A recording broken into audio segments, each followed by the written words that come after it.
ត់ទេធေါ်លើដងផ្លូវភ្លើងភ្លឺលើផ្លូវនៅយប់យឺតរថយន្តឆ្លងកាត់មិនឈប់ស្ងាត់ជីវិតមនុស្សតូចម្នាក់ជីវិតមនុស្សតូចម្នាក់បាត់បង់ក្នុងពេលខ្លីថ្ងៃនោះគាត់ដើរតាមផ្លូវធម្មតាដូចថ្ងៃណាទាំងអស់មិនគិតថាជីវិតនឹងផ្លាស់ប្ដូរក្នុងមួយផ្លែតប៉ុណ្ណោះសំឡេងហ្វ្រាំងឮខ្លាំងមួយដង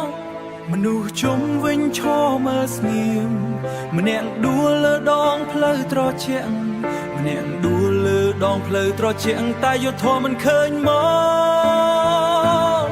អាយុទេធម៌លើដងផ្លូវអ្នកណាអាចលឺសំឡេងនេះជីវិតមនុស្សមួយគ្មានតម្លៃទេឬទឹកភ្នែកហូរលើផ្លូវត្រជាក់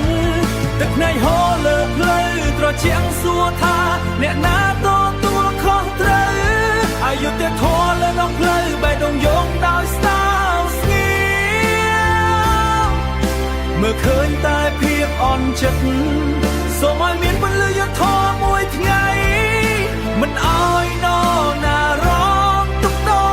ចនេះម្ដាយឈរយំក្បែរខ្លួនកូនហៅឈ្មោះដែលមិនឆ្លើយតបភ្នែកពោពេញដោយការបាត់បង់ដែលមិនអាចយកវិញបានមនុស្សខ្លាំងដើរឆ្លងកាត់ទៅដូចមិនមានអ្វីកើតឡើងតែស្នាមរកពោះក្នុងបេះដូងនៅតែឈឺរាល់ថ្ងៃអាយុទេធម៌លើដងផ្លូវអ្នកណាអាចលឺសំឡេងនេះជីវិតមនុស្សមួយគ្មានតម្លៃទេឬសួរថាអ្នកណាទទួលខុសត្រូវអាយុទេធម៌លើដងផ្លូវបែកដងយំដោយស្ងៀមមើលឃើញតែភាពអន់ចិត្តសូមឲ្យមានពន្លឺយុត្តិធម៌មួយថ្ងៃមិនឲ្យនរណារងទុក្ខដូចនេះក្រោមផ្លូវដែលនៅតែភ្លឺរឿងនេះនៅតែគេនិយាយសង្ឃឹមថាថ្ងៃណាមួយយុត្តិធម៌នឹងមកដល់